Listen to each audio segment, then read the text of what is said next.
Going live in 3, 2, 1.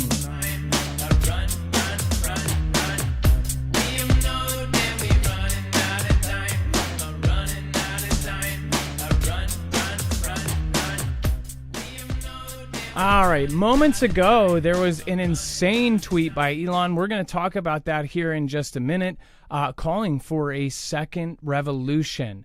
Dex and I were just talking about this. Dex said something I think is very, very true, which by tomorrow there will be a ton of articles that will be covering, essentially calling for, all sorts of craziness because he said that. That is an incredible statement to say, especially someone who over the years has, if you even look back to his posts of his desk showing all of his revolutionary antiques and things like that, it's like, I think he means it. So we'll talk about that here in a minute. And then, of course, bombshell spy intel reveals Putin is arming for a large-scale war that will trigger World War III. And it's not long until he can strike. Now, everybody has talked about peace today. We will show you that here in a minute. We'll show you that Donald just posted and said that he talked to Putin, and they had a long conversation. And some of the things they talked about was Ukraine and how I guess they were chumming it up and said, hey, we were allies in World War II before Putin was president. But again, we were good friends, America and Russia, during World War II. We should try to find somewhere along there. It was very positive. I'm sure people will, get on Donald for kind of pumping up Putin. But in this position, when you're dealing with major superpowers with nuclear weapons, I mean, you don't exactly want to start calling names. But again, now there is a bombshell spy intel, and this totally could be Ganda. But again, this is something to pay attention to. A dire warning has been issued that Vladimir Putin is looking to start a major war in Europe within 5 years, according to a bombshell spy intel. Intelligence from Denmark, and if you haven't noticed, all of the big ones saying that he is going to take over Europe has come from Poland, Denmark. Pretty much, there's three other European countries that we've covered stuff like this from. It's always coming from them. Not the U.S., not Israel, not somewhere else, which, again, less people believe. Intelligence from Denmark has assessed that the Russian despot, which putting that in there, military capacity, claiming he could be ready to spark wars with neighboring regions in months ahead of a full-scale attack on NATO. Now, we have talked about this. The situation I think could happen is where there is a huge, massive war in Europe where the U.S. is not involved. See, people think, because, Donald and Putin are getting along, that we're all gravy. But that doesn't mean that Putin and the rest of the European nations are. A lot of people in our community have actually believed that maybe it's a little bit backwards, that there's powers at play to try to get the military-industrial complex going, that maybe the military-industrial complex and the people that are funding it are actually trying to encroach on Russia, and that they were the ones who kind of started this so they could make their money. But at the same point, what if Russia has been pushed beyond the point of no return? Or say his doctrine that he put together that says, hey, this is the doctrine that if anybody does this, then we can go to nuclear war with them. All of those things have been done. So is it to the point of no return? And is Russia actually going to start a war in Europe? Well, if that happens and we are out of it, that would be history repeating itself of every other world war. Where Europe is in war, we are possibly sending money to one or more of the parties, but we're not actually involved ourselves.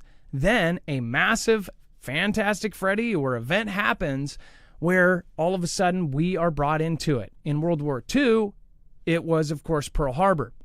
World War I, going back, you've got Gulf of Tonkin, you've got all of these other events that have led up into the World War, this war, that war. All of the wars almost all of them have had some sort of event that have gotten us involved. In World War I, we were chasing Pancha Villa, and I forget which country essentially gave intel, and it screwed the United States or something. I'll have to go back and look at that. But we were chasing Pancho Villa in Mexico, and all of that was going on, and then we got pulled into the big war. Once again, that war we were sending stuff over to Europe. So this does not make me feel at ease that Putin and Donald are good right now. It just puts it down the road. It comes amid concerns that a peace deal in Ukraine would freeze the conflict in a way that rewards the Kremlin for its aggression, according to the Danish report. Perceived fractures across NATO, with Donald pulling back from European security guarantees, are further pushing Putin to take advantage. An unclassified assessment of the Danish Defense Intelligence Service says that Russia perceives itself as being in conflict with the West and is preparing for a war against NATO. Quote, "While no decision to initiate such a war has been made, Russia is building the capacity to make that choice if deemed necessary," which we have said for a very long time. They have turned Q-tip factories into ammunition factories. They are building actual nuclear bunkers, these cement bunkers all over the country, mobile ones even. They say Danish intelligence warns that the West, Putin has embarked on, quote, "a major rebuilding and reform of its armed forces." The report says that the expansion has shifted from restoration to, quote, "an intensified military buildup aimed at waging war against NATO." It suggests that Russia has already enhanced its military capacity through modernization of equipment and significant increase in military production. Not only that, the recruitment numbers that we have seen in just the last 6 months, it looks like they are preparing for something massive. The spy intel warned of the conflict in Ukraine is paused or brought to an end. There are 3 different ways that the Russian dictator could redirect the military aggression. So again, you guys can go over the rest of this. We'll touch on this in just a second again in just a moment. We'll be right back right after this. We've got a lot more to go over.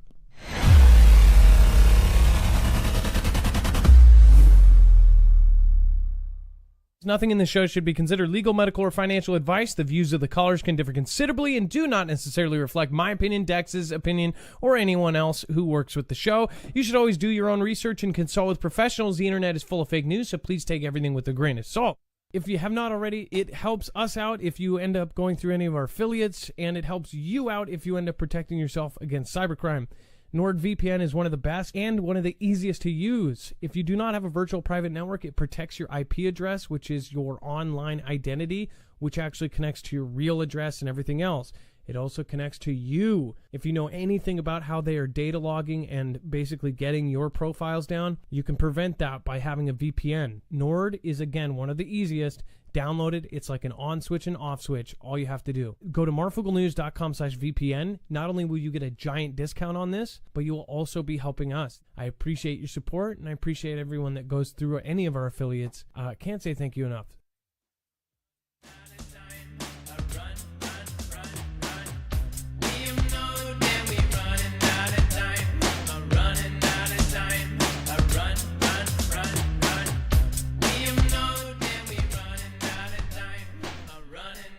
All right. So there's more to this, and I do want to continue because there's a couple of things that I wanted to point out here.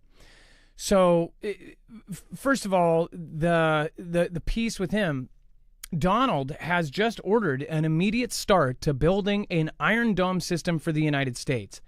It's almost like he got some sort of briefing that essentially tells him maybe this is true. Maybe he sees that the European war is about to happen.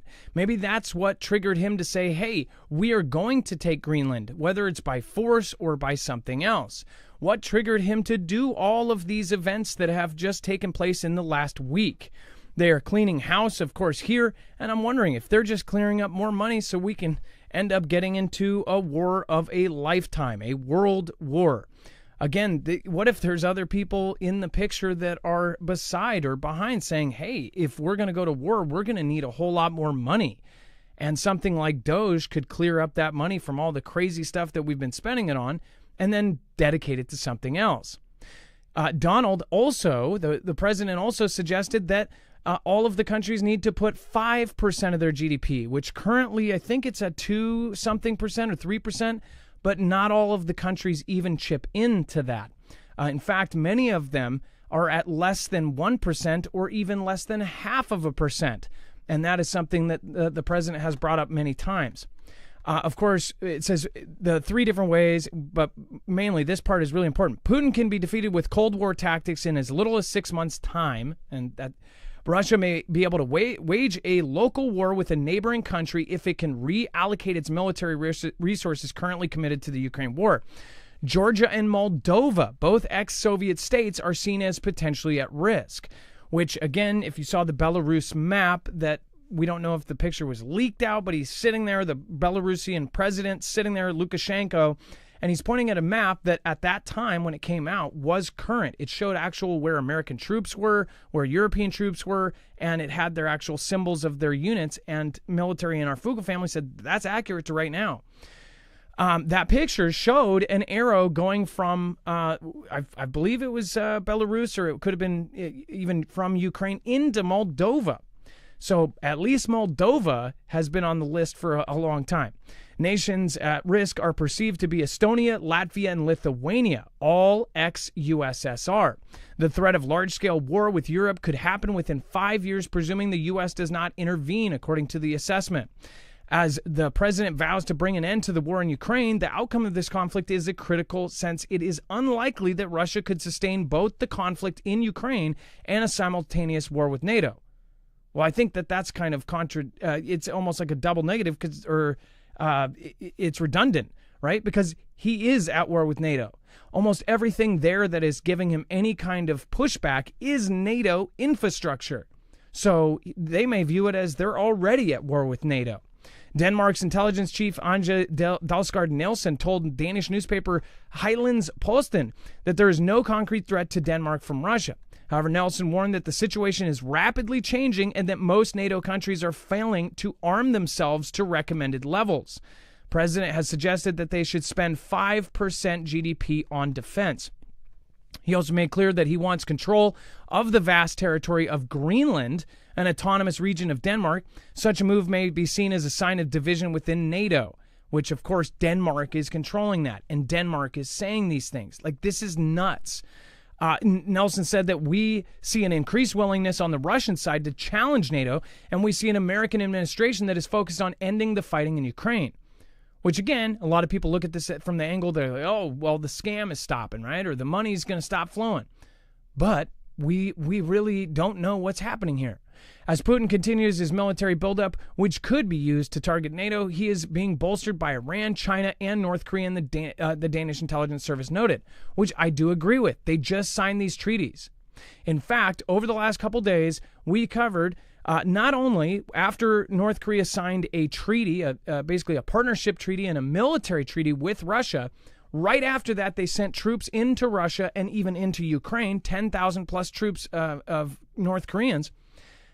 They then said out of nowhere that the North Korean troops are gone and that they may have been sent back. Yesterday, I believe it was yesterday or the day before, we covered that hundreds and hundreds of its soldiers are going to North Korea, injured soldiers, to go there for treatment, as if North Korea is some sort of, medical, precipice. Like this is the place to go for the best treatment. That sounds really, really odd considering they have that treaty. And then Iran signed the same kind of treaty with them. Of course, Iran and Israel are right in the middle of their midst. And then, of course, Russia and Venezuela, Russia and Cuba, all of these different factors are coming into play. And then, of course, Russia and China and all of the things that are going on with that. It seems like all of our adversaries are looking to each other and saying, hey, we could all help each other figure out our goals regionally. Because China doesn't care if Russia has Ukraine or possibly all of Europe. China just wants all of the Asian countries. And who knows what else they want. But again, maybe that's the deals that they're working at at the time. As Putin continues military buildup, which could be used to target NATO, he's being bolstered by these countries. It said that the economic and material support from China, the support from North Korea, and Iran with troops and weapon systems, respectively, are increasingly contributing to freeing up resources for Russia's rearmament towards NATO. Because again, they said he couldn't fight Ukraine and NATO at the same time. But Ukraine, we know from the recruitment numbers, from the average age of the soldier, almost all the young guys are gone, and all of the new guys, questionably, that other countries are talking about sending their people in. France and Poland and others have said, hey, well, we might need to send our people in. So obviously, if they don't have soldiers, if their infrastructure is all NATO, they're essentially at a war with NATO. And to fight both, well, yeah, you would need extra soldiers, but they've just signed major treaties. And that means that they would also have to back up those countries in their wars. And all of them look like they're about to go to war. So this is very, very weird. And then it goes into talking about how, of course, there's a fractured alliance, NATO, all of these things are having these issues. Of course, Turkey, Denmark, all of these different parts where NATO countries are arguing with each other. Not to mention the potential pullout and everything that has happened prior very well could happen again. So again, if they stop the conflict, it's not necessarily the best scenario, at least in the future. It may end up coming right back to us, considering all of the very scary people in the shadows. All right, let's bring in my co-internet brother, Dex James. What is going on, and how are you doing today? Well, hello, Adam, and hello, Fugle fam. I'm doing mighty fine. So I wanted to pull you in on this as well. So we have talked about all of the different kind of movements forward toward this. Now Denmark is saying that they're getting ready for this massive war. That actually makes, I mean, it does add up. If you've seen all of the other things that we've covered that has been confirmed not only by Russia, but by every country in the world, they are building this stuff up. They are manufacturing like we've never seen before. They are recruiting like we have never seen before. And the same thing goes for the United States. Weird things like automatically adding men to the draft, talking about adding women to the draft. All of a sudden, we're about to be moving all sorts of money around. What do you think about all of this and the statement that Russia is preparing? I think NATO is preparing. NATO wants it. I think the power brokers there want it. I think you just have to flip the wording around. It's not, Putin wanting to trigger it, and NATO wants to trigger it. This is Denmark, the same Denmark that is upset with Trump because he wants to buy Greenland from him and they don't want to sell it. And this is coming out at the same time that they knew he was going to be holding a meeting with Putin and then talking publicly about it. So you got this interesting perspective on the strife between NATO and the current administration versus, Putin and where we think it's going. Still doesn't mean that war can't break out in Europe, especially if the fact that it seems like the warmongers over there are really pumping for it. And one of the Hegseth quotes here says, "We want, like you, a sovereign and prosperous Ukraine, but we must start by recognizing that returning to Ukraine's pre-2014 borders is an unrealistic objective." Essentially stating that it's in their belief that they need to give them a huge chunk of Ukraine.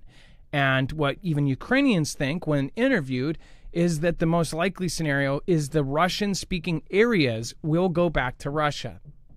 Is that the best scenario? Let me know in the comments down below. What do you guys think about all of this? By the way, thank you, chat. Thank you for everybody that has made it in so far. Thank you, Richard Koschmeider. I appreciate your support. And again, thanks for popping in early. Thank you for supporting Independent. Thank you, everybody that has made it in already. All right. And let's see here. And then feds likely eyeing cover-ups to bust Mexican cartels along the border. Former DEA agent says. Dex, do you want to go over this?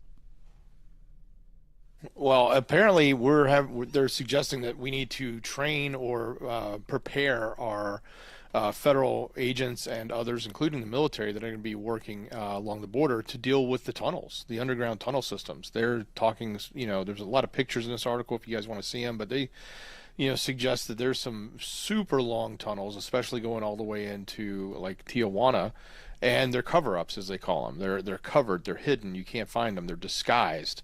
And so they're suggesting that it's, a big deal. And it's very akin to what we talk about when we talked about the Strip, and what the IDF went through, trying to, route through all those tunnels, and some of them they were trying to flood to make them impassable by the enemy. But the amount of tunnels and subterranean passages, it's not a new phenomenon, but it's definitely something that is big that the cartels will spend money to do, because they can just go underground and pop up in America and, push out the goods they're trying to sell. And the goods that are possibly moved in or and from other countries that really, really don't like us. So no surprise that there's these crazy systems, but it is a very, very crucial time right now. And right now we have, what is it? Dex, how many troops do we have at the southern border right now? Wasn't it over 10,000? All different types of troops, right? Are they? I think they started with a small number, but they were trying to get it up to that 10,000 range. Yeah, which if what is they said is true, which they have 95% less crossings, that's a big deal. Of course, you've seen protests in the last couple weeks, including in my city in Seattle, of folks that are immigrants basically saying, hey, this is absolutely wrong. You, of course, have some of the crazier situations, arrests that were just done in Seattle because there was ruckus downtown.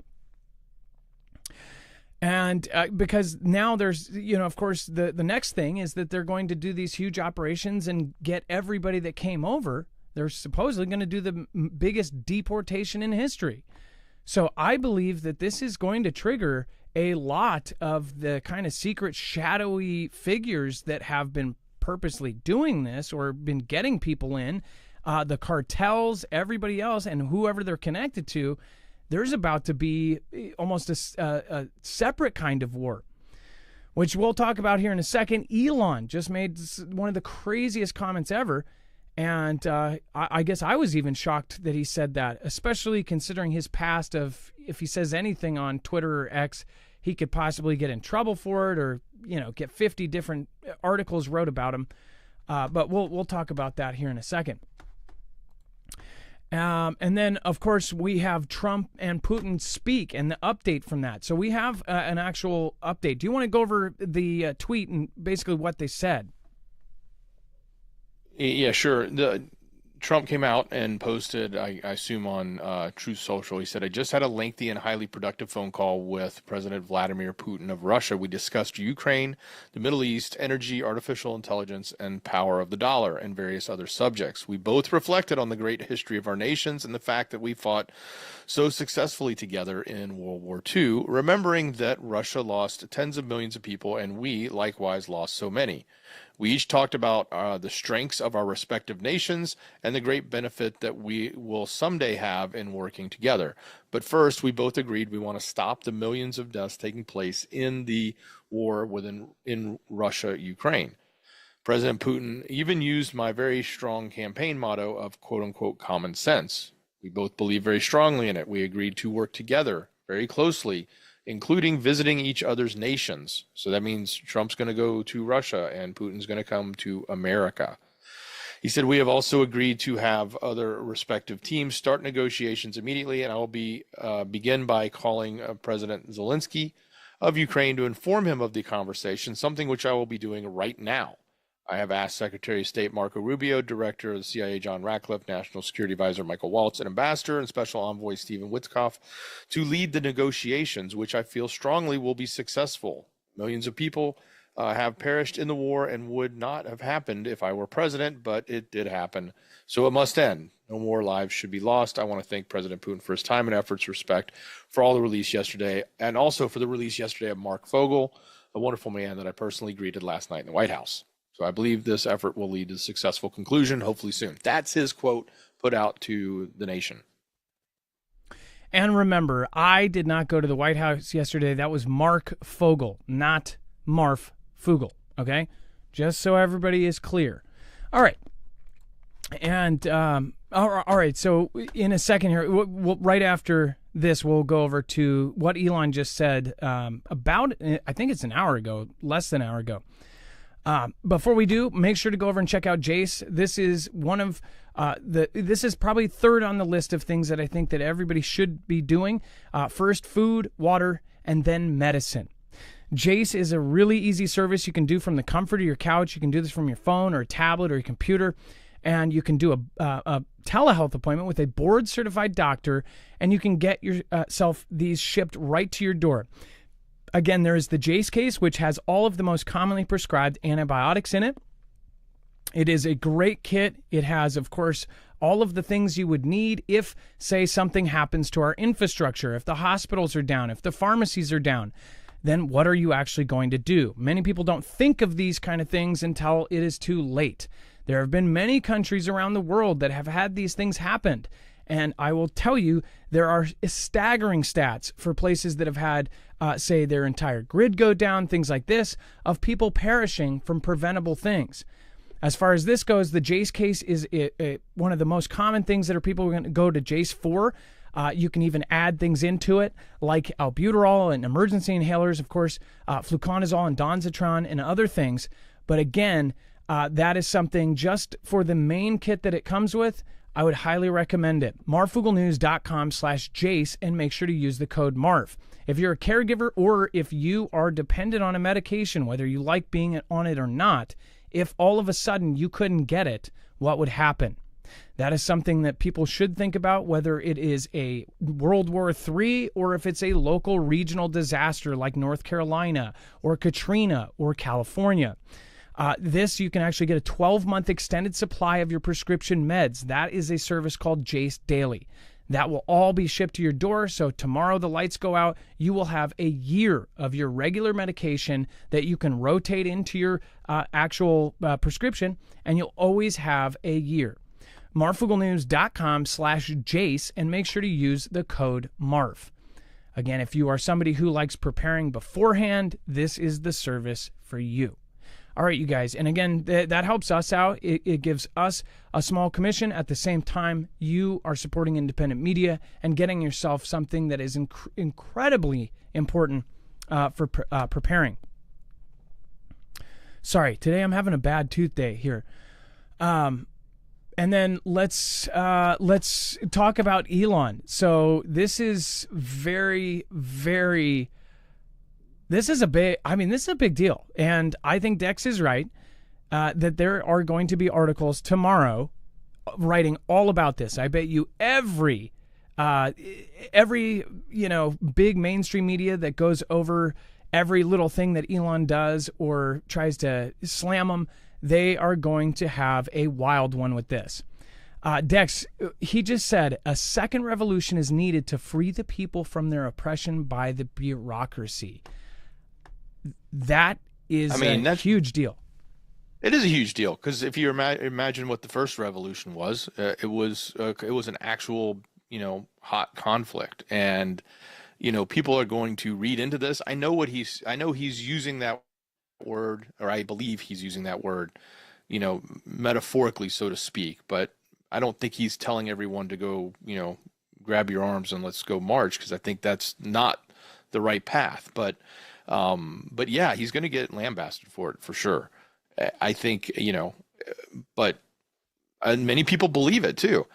Personally, I don't think it's a revolution, because I think that's the wrong word, because what that really means is we as Americans have failed in our experiment of our government. And while our government is failing, I think the point that we should be looking at is how do we use what we have within the powers of our experiment to fix it? And if we can't, then we have to admit we failed. And I don't think, as a patriot, I want to admit that we failed, because I think our government, what our founding fathers built, should be sustainable. We need to figure out how to do it. And whether that's more constitutional changes, being smarter and kicking out and weeding out some of these idiots, coming up with short-term or, changing term limits, things like that, to try to find and doing, getting rid of the corruption that they're trying to look through. I think a lot of those things are good. But to go so far as to actually call out for a revolution, that is literally an admission of failure, at least in my belief. And by the way, what the media will say is that his influence and the power that he has and the owner of X, that it's, absolutely irresponsible for him to say something like that. I just think we are in an absolutely upside down time right now. But I did want to say, I pulled up this old tweet, and this is a couple years old actually, and he posted my bedside table. And this was I think this was actually before everybody kind of turned against him, and everybody thought this was very mysterious. And just fast forward time and look at where we're at right now. But it shows, a weapon in a box, a musket. And this was, as far, I don't know if this was, how far back this was. It doesn't see even if I zoom out, there's no date. But this is at least a few years old. And everybody talked about this, how he's got the revolutionary box there and how he just posted it, right? The other comments about it were about the fact that he drinks so much, what is that, sugar-free Diet Coke or whatever. I'm less concerned about the Diet Coke. I'm more concerned if we do have another kind of revolution. By the way, if you can name that thing underneath, gee, what a crazy Magnum-looking thing. That just looks insane. But yeah, and then fast forward, now he's stating to 100 million people, like, a second revolution is needed. That's gonna be on the news by tomorrow or by tonight. All right. And then moving on, massive overnight Russian strike on Kiev used ballistic missiles, over 120 drones.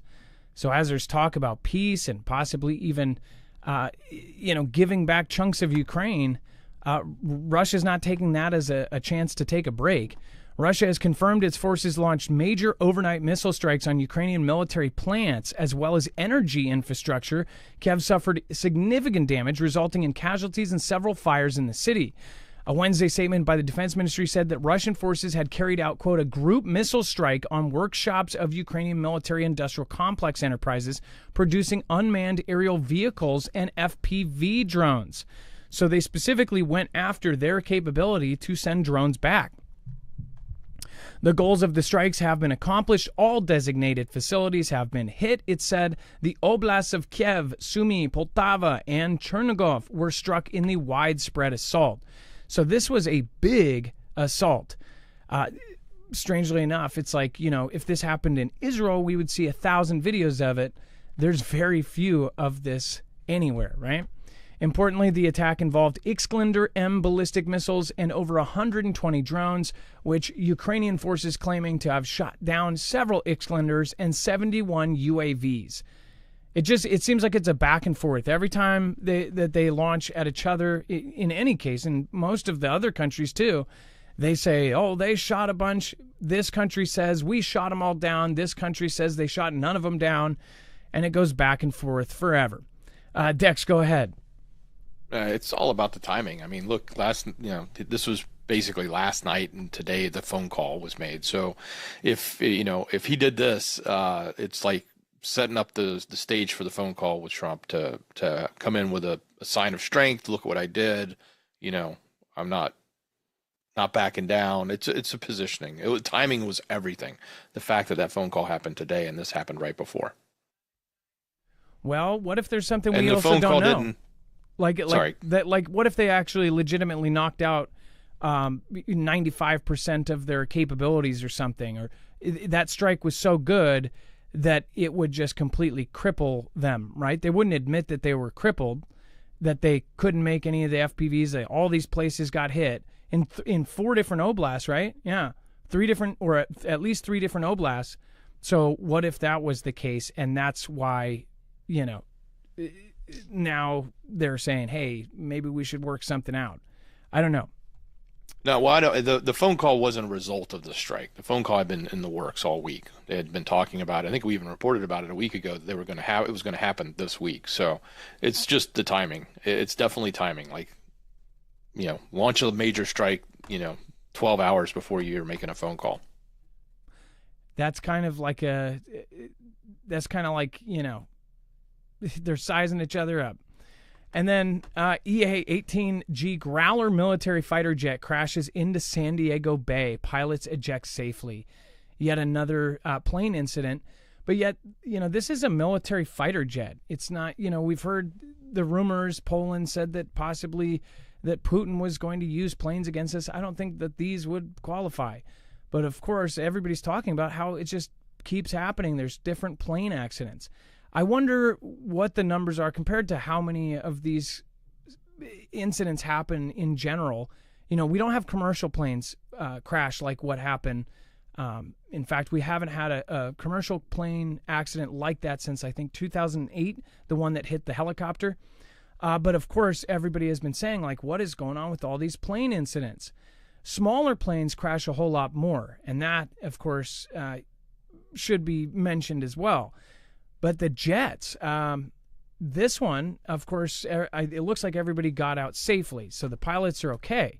But what ended up happening with it in the first place? Dex, we keep seeing these over the last couple of years, a lot of issues with our military jets. Yeah, it's I don't know. It just seems like there's a lot going on right now. A lot of this isn't a little thing, but it's not a big thing. But it's like you start looking at all of these incidents that are happening. I mean, we had an F-35 crash in Alaska. Then we had the incident with the military helicopter in D.C. Then there was a couple other incidences after that, and things that are happening at airports. We had the plane go down and another plane go down in Alaska. Now you got this plane going down. It sounds like it was doing touch and goes maybe, because it said they saw it take off and then it landed over there in the water next to the harbor, or it could have just crashed right after takeoff. That could have been the other thing they were doing. But they did eject. And this is an basically it's an F-18, but it's an EA. They call it an EA-18G because it's set up for electronic warfare. But it is like the F-18 Hornet style plane, fighter jet. Now I have a side theory, and it totally could be debunked in a second because I don't know enough to try to say this, but I'm going to say it anyways. This is extremely close to Mexico. You have the cartels extremely pissed off, and we don't know. We know that cartel members here have been found with incredibly high-tech, RPGs and things that were straight from the conflict over in Ukraine. They've found different anti-air RPG type things, and I forget what they call. What is the system that man pads? I think it is. They found man pads other places. So you see this jet go down right next to the border of Mexico, and you've got Tijuana and La Jolla there and Rosarito. It's like, could something like this happen because it got taken down by something? If it was flying next to Mexico, was this thing coming back from Mexico?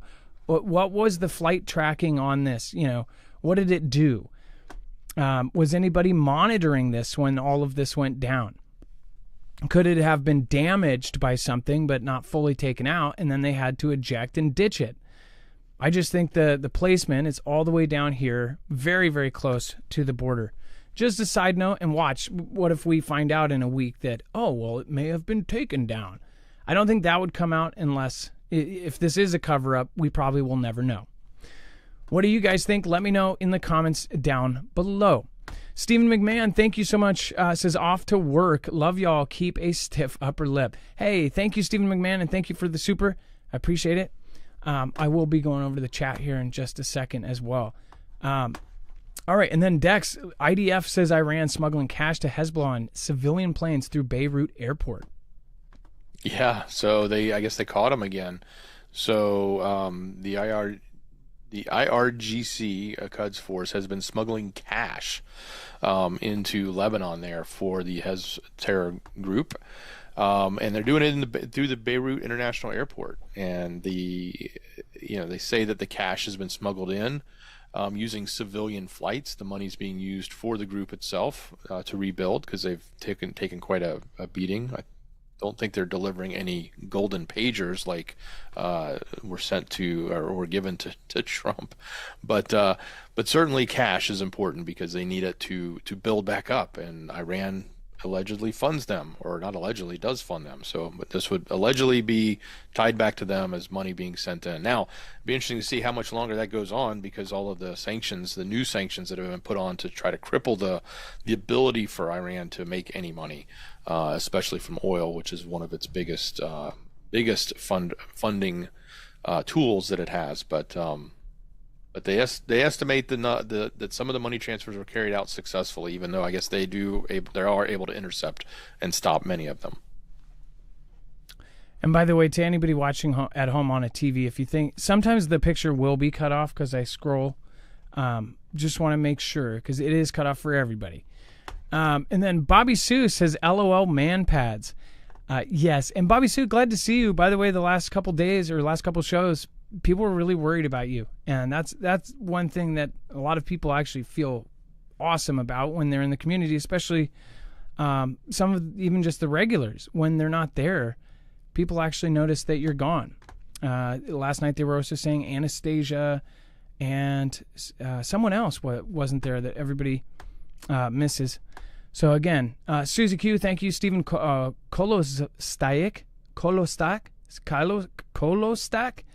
If I said that right, I would hope. If I didn't, you go correct me. Somebody gave the actual name for it. Where was that? I just missed that. Man pads. Man portable air defense systems like, for example, the FIM-92 Stinger missile. And then Rip Curl Readiness, thank you for being here. Wages, it looks like, was in the house, at least is in the house. Thank you. And again, I did share that your last show out on Twitter or on X. Again, if you guys haven't checked out his coverage of the solar events, make sure to go check that out as well. And then let's see here. Sparky's Run, nice to see you. Callie, Viv B, and Sean C, J Pass, 0812, Many Lies. Let's see here. Briar Patch, Mari Nidri, thank you so much. I appreciate it. And Ryan Alter. I Hustle Harder Than You says, Marf is completely bought into the ganda about the cartels being the next big bad world, just like the Taliban was. No, I'm not. And that's completely untrue. So the cartels, I have covered and I have talked about all of the connections with three-letter agencies. So if they're the big bad wolf, then it would be something that's possibly connected to possibly even parts of our own country. I've said that many times. I don't think that they are going to be doing things. I think the big bad wolf is China, period. And if you see cartels doing things like the TDA thing, I bet that they were paid for and bought and all of the stuff that's happening. And I've talked about this for years. So again, I don't believe any of this stuff, and don't confuse if I read an article that is my opinion. The opinions are usually given afterwards, and the opinions are usually in the audience. We all look at it. We're looking at mainstream articles with 3,000 people in the chat, or 3,000 people in the audience, and we all get to basically give our opinion. Do you think it's BS or not? Do you think it's true? And from that, you can gather that you're not alone in what you think. Again, it's one thing, like if you don't have any connections, or if you don't have friends that you can talk about this stuff with, the cool thing about our community is you can come here and actually talk about it. A lot of these things, you don't want to bring up even the slightest thing about them at work at the water cooler, because then all of a sudden you're one of those, or you're the fear monger at work or something. I got tired of the whole fear mongering things years ago. It's like, first of all, we're preppers. If you don't want to be a prepper, don't prep. But don't be mad at other people for looking at the potential possibilities of what's going to happen. We don't know what is actually going on. And to say that the cartels aren't the big bad wolf, well, there's as much proof to say that they're not as there is. Just because mainstream media says it does not mean it's all 1,000% not true. Again, they put a lot of truth. They put lies right in the middle of truth. And that is basically a needle in a haystack. You don't know what's fake. You don't know what's true. None of us do. That's kind of like saying you know when the world is going to end. No man, woman, or child knows the hour or the day, right? Well, same thing with Ganda. We're talking about advanced systems that were set up before any of us, even the oldest people here, were born. We're talking about systems that were developed and improved by some of our worst adversaries and basically implemented into our own government systems. They are watching, tracking, tracing every little thing that we do, and they adjust accordingly. Imagine this. They can get our real-time live reaction to what's going on through all of our phones and through our devices, and they can adjust accordingly. That's the craziest part, is the Ganda is so good now that you're not going to know what is Ganda and what's not. And it's kind of crazy to judge anything as Ganda at this point, because if you really think about it, they also put things right out in front of us before it happens. A lot. If you look back, and if you've been looking at this for a long time, I've been into this kind of stuff since at least 2003. And I say 2003 is when I was handed discs. I've told this story many times, but there was grassroots groups handing out the disc that AJ made about 2001. And those two DVD documentaries, which I believe there's a lot of stuff in there that's indisputable, that really woke me up. So no matter what people say about AJ, I think he's woken up millions of people, especially with back then when he was doing those grassroots campaigns.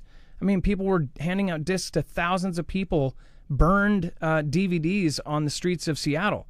So especially in a city like Seattle, to have people doing that in a city that most people just threw them in the garbage, that was, that's a big deal. But I've been looking at this stuff, and if you followed the patterns of what's happened over the years, you'll see the predictive programming, or you'll see the article saying all of this, and you'll see people call, oh, that's just Ganda. 2 months later, the real event happens, and it happens exactly like it, and it's not a wag the dog situation. And you see which events end up turning out to be real and which events end up turning bad.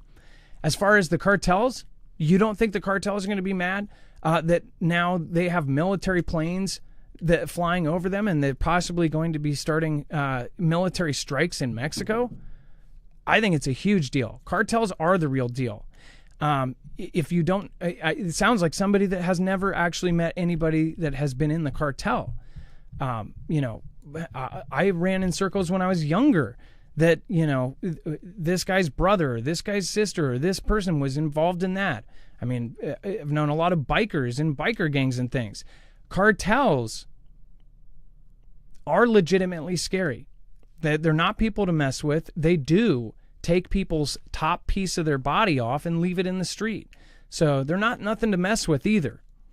If they're the big bad wolf, I don't know that. But what I do know is that there was just a major change put into place, and the cartels have not only weapons, they have funding, and they have connections with possibly people in our own very well-equipped government. So keep that in mind.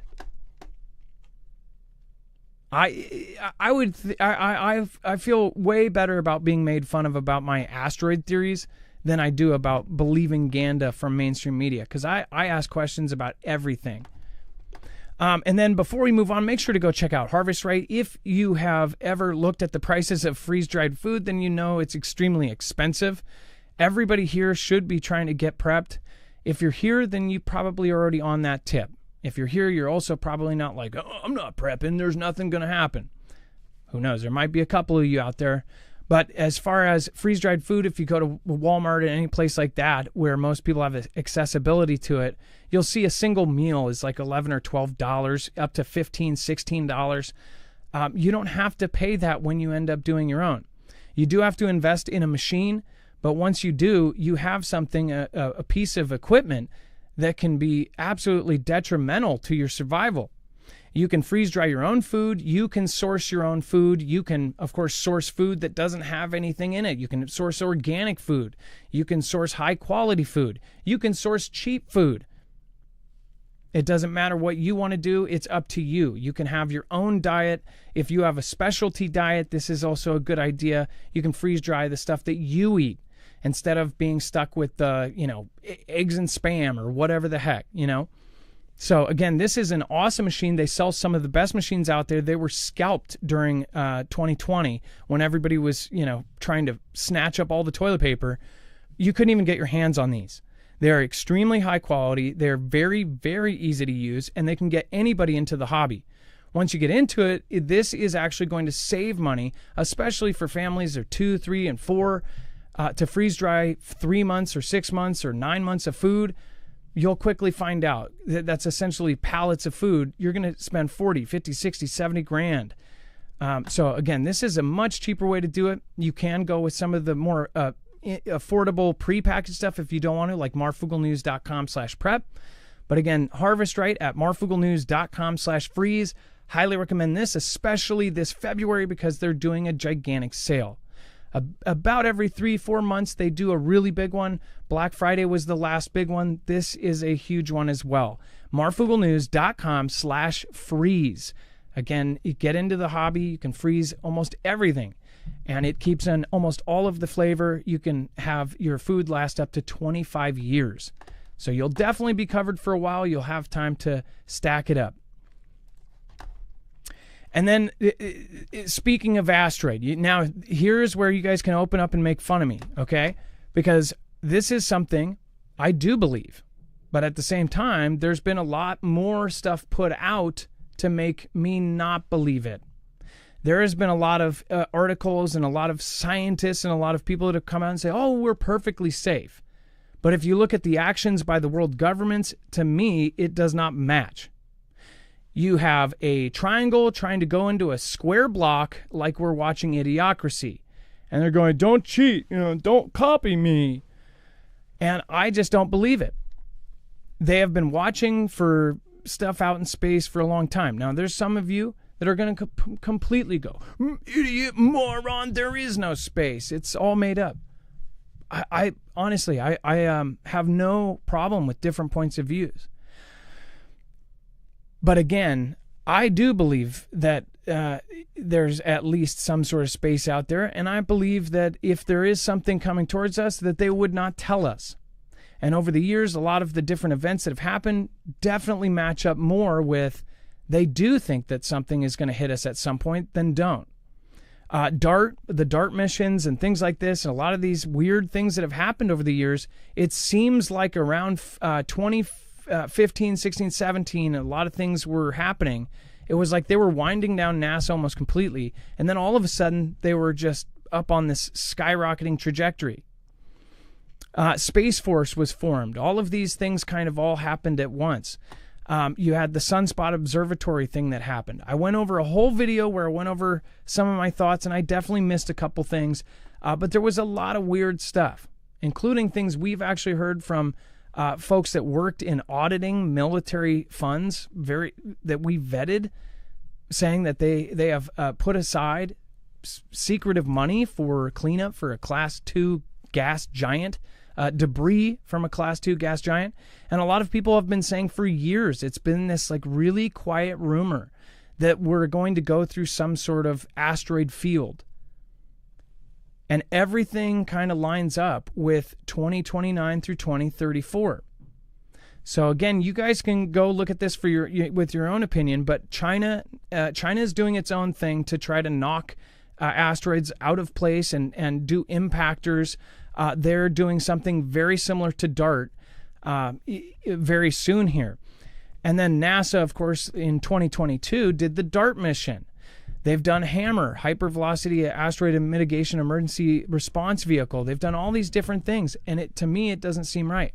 Elon and all of the other richest people trying to go to Mars, trying to get off Earth, right?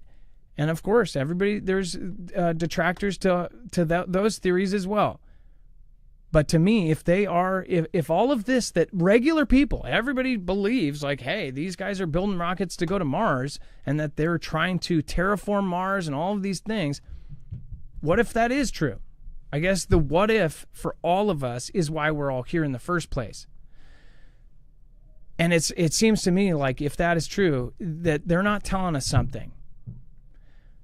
For years I've been saying it's weird, very, very weird that all of the rich people started investing in this rocket stuff.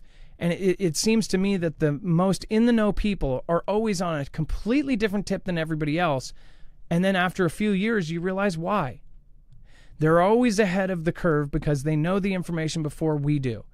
And that's the main reason we all believe that information is one of the most valuable weapons in the world. It is one of the most dangerous weapons as well. If you know before anybody else. And then, of course, that Netflix film. Dex, what was the Netflix movie that has the civil conflict? Was that wasn't Civil War? No, it was a different. You're going to leave the world behind? Leave the World Behind, where he does this speech. The person that played George in the movie, he's talking and he says, well, what if there isn't, a group of people running it? What if it is really just so disorganized and all over the place? What if the best you can ask for as somebody in the know is just a heads up?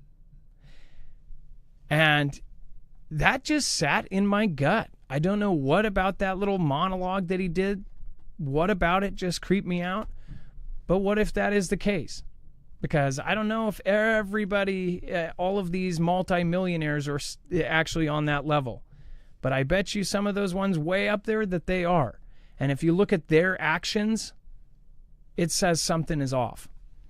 Dex, as far as all of the countries, because you've been with me or watching before, they've all had these systems. They're all coming up with ways to get to the moon and then to Mars. And yet, they're giving this the kind of the stupidest reasons, right? Yeah, I mean, look, the reality of an asteroid hitting Earth is real. It's happened before. We've got evidence. It's happened numerous times. So it's bound to happen again. So for us to think that, it's not an issue, it's just a matter of when and when they tell us. And this is the closest they've ever gotten to really telling us of something serious. It's, a 2.3% chance it's not zero, but it's not like 80%. But yeah. Well, and I think they said that this one in particular would be regional. And you think it back to they did that test where they did a drill in New York where they tried to evacuate 9 million, all 9 million residents of New York. Now, they didn't physically do this. They simulated it. But they said that failed horribly. And I'm not surprised. If you look at events like North Carolina or California or any other thing, we just can't get our stuff together as far as emergency response. That's what scares me about Cascadia Subduction Zone and San Andreas and a lot of these other big events that will happen. We just don't have the society to respond to them yet. We think we're the most civilized beings on the planet right now, but in many ways we are just not up to par. Emergency response is one of those. And some say that's because sometimes it's on purpose, where they turn you around at a checkpoint towards the emergency, or they just forget to turn the water on, or they, forget to tell people, hey, there's an emergency coming. Or they straight up tell you there's an emergency coming that's not even happening, right? Or they lie to you about it. Whatever it is, I think that it's better to prepare for the unlikely than be unprepared for the completely likely. All right. Again, thank you, Dex, for your service today. I appreciate you. Much love. Great job, brother. Laura Hughes, thank you so much for the last minute super. I appreciate that. Jonathan Floming, prayers for all who are in need. It sounds like Jammer needs some his way. And there's a lot more in the Fugel fam. There's a lot of people in need right now because, honestly, look at where we're at. Hopefully it gets better, and hopefully over the next few years we'll have our economy bounce back, and it won't be absurd to just live. Hopefully, eventually we'll get health care and stuff figured out and all of that. We can all wish, right? Thank you, everybody. Thanks to the mods. Make sure to go over to marfugglenews.com/friends. You, of course, have all sorts of great people over there. You have everyone from Bones to Wages and everybody in between, like Ilea, RJL, Bobby Sue. Thank you so much for modding today. I appreciate you. And then, of course, Lisa Hall, longest running mod. Trinity, Red or Blue Pill, haven't seen you in a minute, and I know you're busy doing your own shows and things. Rip Curl, thank you for being here today. I appreciate it. Hope to see you. I know you've been super busy as well. Thank you. And Jammer, thank you. And I hope you feel better. CJ Blaze, Optical, and everybody else, Chance. It just sucks we can't be on D Live or X right now. All right. Thank you. And it is now time for the shoutro. It's not an outro. It's not a shout out. It's a shoutro. Be safe, be prepared, and Marf out.